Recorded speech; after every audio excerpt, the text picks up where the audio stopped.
coba diperiksa. Nanti kita minta bersih belum? Sudah, Bu. Oke, bagus. Siapa yang bikin hari ini? Saya, Bu. Apriani, bagus sekali. Aku sudah bersih. Tepuk tangan dulu ke Bapak. Nah, jadi kalau sudah siap untuk belajar hari ini, kita berdoa terlebih dahulu. Ketua kelasnya yang dalam, tolong dipimpin doa. Baik Bu, baiklah teman-teman, sebelum kita memulai pembelajaran pada hari ini, ada baiknya kita berdoa mulai. Doa selesai. Nah, jadi sebelum kita mulai pembelajaran hari ini, Ibu akan absen kalian satu persatu. Yang pertama Indra Alam, Ibu, Jenny Tadela, Hadir, Bu. Yunisa Martalia, Hadir, Bu. Rahma Linda, Hadir, Bu. Apriani Sakartiwi. Hadir, Bu. Apakah hari tidak hadir? ada Bu. Siapa? Cahyo Sita. Kemana Cahyo? Cahyo sedang sakit Bu. Alhamdulillah, semoga Cahyo cepat sembuh dan bisa mengikuti pembelajaran seperti biasa. Oke. Nah, sebelum kita masuk ke materi kita pada hari ini, ada masih ingat tidak pembelajaran kita pada minggu lalu? Masih Bu, Apa? terkait kerajaan Hindu Buddha di Nusantara Bu. Ya, ada yang masih ingat? Apa saja kerajaan Hindu Buddha yang ada di Nusantara? Oke, apa ini? Kerajaan Sriwijaya, Bu. Kerajaan Tarumanegara. Oke, bagus sekali Apriani. Ada lagi yang masih ingat? Oke, Indra. Ya, salah satunya kerajaan Kutai, kerajaan Ganesha dan Mataram Bu. Oke, benar sekali. Masih ingat pembelajaran minggu lalu. Bagus sekali. Tepuk tangan dulu untuk teman-teman. Oke, nah jadi pembelajaran kita hari ini tujuannya yaitu agar kita itu bisa mengetahui teori-teori apa saja yang membawa agama Hindu Buddha masuk ke Indonesia. Nah, yang kedua yaitu agar kita tuh lebih mengenal kebudayaan apa saja yang ada di Nusantara ini. Nah, jadi kita masuk ke materi kita pada hari ini. Jadi bisa diperhatikan di PPT di depan. Nah, jadi untuk pembelajaran kita pada hari ini tentang teori masuknya Hindu Buddha di Nusantara. Oke, benar sekali. Nah, bisa diperhatikan ini peta. Ini merupakan dahulu peta Nusantara. Jadi ini ada garis-garis ini bisa dilihat. Jadi ini merupakan jalur-jalur masuknya agama Hindu Buddha ke Indonesia. Bisa dilihat di sini, oke? Nah, ada yang tahu?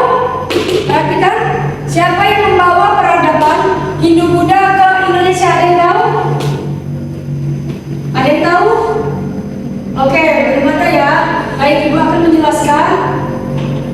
Nah, jadi ini merupakan teori yang membawa agama Hindu Buddha ke Indonesia. Yang pertama itu ada teori Brahmana. Nah, teori Brahmana ini dikemukakan oleh J.C. Butler. Nah, bahwasanya agama Hindu Buddha di Indonesia ini dibawa oleh kaum Brahmana. Ada yang tahu Brahmana itu apa? Ada yang tahu?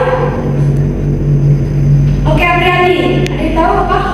Brahmana itu sebenarnya agama Buddha. Oke, benar sekali. Jadi Brahmana ini merupakan pemuka agama yang ada di agama Hindu. Nah, jadi bahwasanya agama Hindu Buddha itu dibawa oleh kaum Brahmana. Kaum Brahmana ini diundang oleh penguasa yang ada di Indonesia untuk menyebarkan agama Hindu dan Buddha. Tapi teori Brahmana ini terdapat kelemahan, yaitu kelemahannya bahwasanya kaum Brahmana ini ada pantangan, tidak boleh menyeberangi lautan. Sedangkan berdasarkan fakta yang sudah Ibu berikan tadi, penyebaran agama Hindu Buddha itu melalui jalur laut dan melalui pelayaran. Tapi teori ini juga memiliki kelebihan bahwasanya bahasa Sanskerta itu dan bahasa Sanskerta itu hanya dikuasai oleh kaum Brahmana. Jadi mereka ini yang bisa menyebarkan agama Hindu dan Buddha. Oke. Nah, selanjutnya teori Waisya. Teori Waisya ini dikemukakan oleh N.G. Krum. Ada yang tahu siapa itu kaum Waisya? Ada yang tahu? Oke, Apri, apa? Kaum pedagang, Bu. Oke, benar sekali. Bagus sekali Aprian ya. Jadi teori Waisya ini yaitu dibawa oleh pedagang dari India yang mampir ke Nusantara untuk menyebarkan agama Hindu dan Buddha. Nah, jadi mereka itu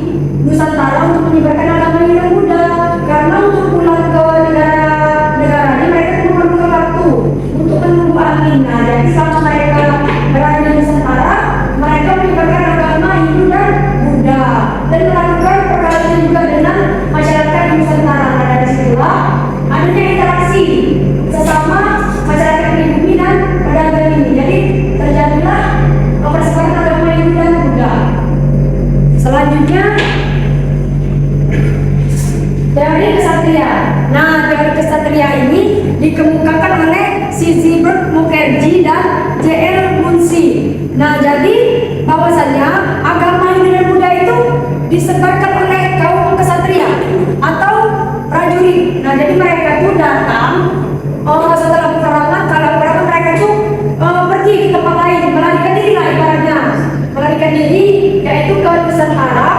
Nah, dari sinilah mereka itu menyebarkan agama Hindu dan Buddha.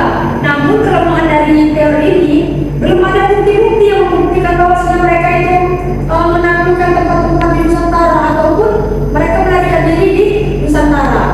Nah, selanjutnya ada teori arus balik. Nah, teori arus balik ini dikemukakan oleh Edgar Booth. Nah, bahwasanya orang-orang Indonesia sendiri yang membawa agama Hindu dan Buddha itu ke Nusantara.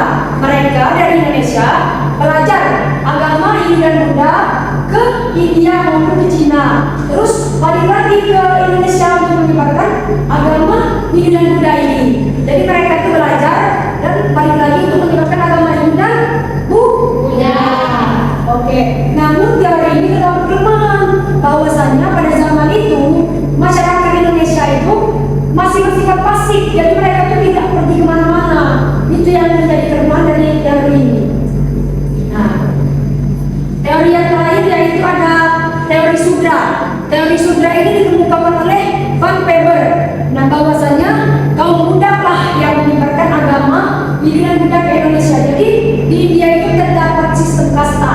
Jadi sudra ini merupakan kasta terendah di kasta di India. Jadi mereka itu melarikan diri dari India ke Indonesia.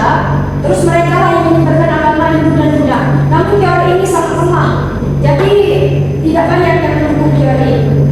Nah, mungkin itu saja pemaparan materi ataupun teori materi kita pada hari ini. Ada yang ingin ditanyakan? Oke.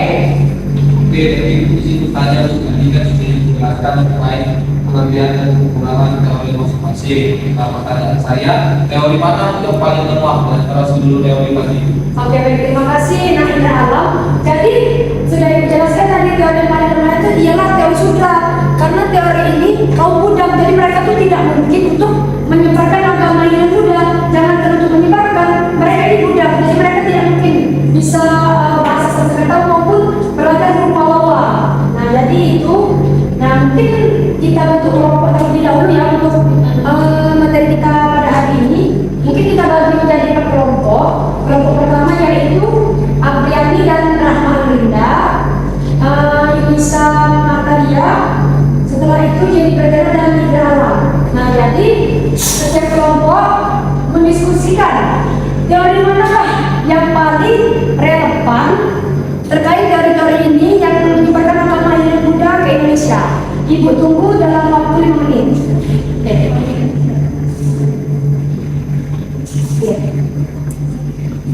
Bagaimana? Kita mencari materi.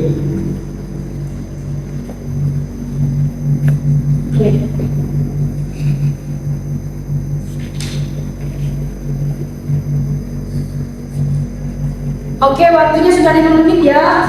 Siapa dulu yang ingin memberikan komentarnya terkait teori mana yang paling relevan dari teori ini? Oke, Apriani. Kelompok kami dan Rahmatku, menurut kelompok kami teori yang paling kuat itu adalah teori arus balik. Kenapa? Karena teori arus balik karena orang Indonesia lah yang paling berperan dalam penyebaran ilmu budaya di Nusantara. Oke. Saya terima kasih. Terima kasih Apriani untuk penjelasannya. Mungkin kelompok berikutnya. Oke, selanjutnya Yunisa, teori apa? Teori Brahmana. Teori Brahmana menyatakan bahwa agama Hindu dan Buddha masuk ke Indonesia dibawa oleh kaum Brahmana atau pendeta yang didirikan para penguasa di Indonesia. Oke, bagus sekali Yunisa. Selanjutnya jadi Perdana.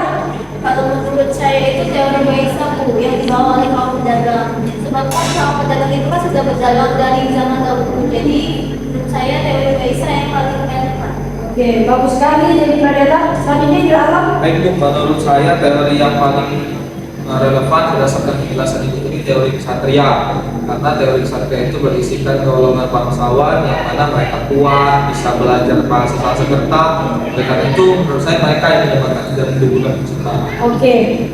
Oke, jadi tepuk tangan dulu untuk semua kelompok. Nah, jadi semua jawaban yang sudah dijawab oleh Tapi menurut beberapa yang sudah belajar semuanya bahwasanya teori yang paling relevan itu yaitu teori arus balik. Kenapa? Karena orang-orang Indonesia sendiri yang belajar agama ini dan budaya ke India dan membawanya kembali ke Indonesia.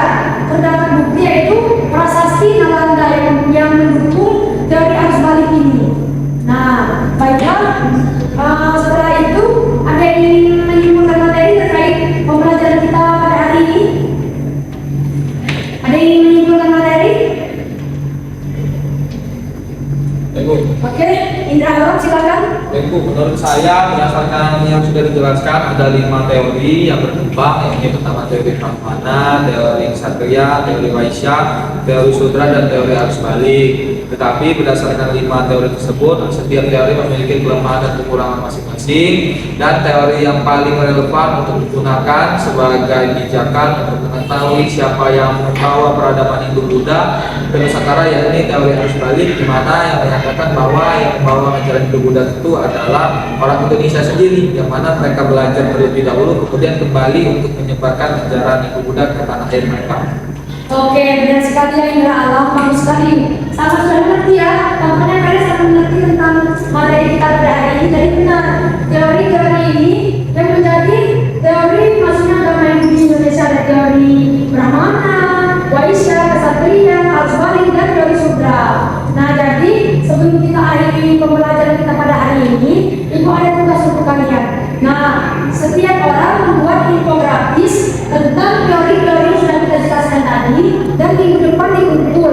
Nanti Ibu buatkan di Google Drive dan dikumpul dalam bentuk PDF. Mengerti?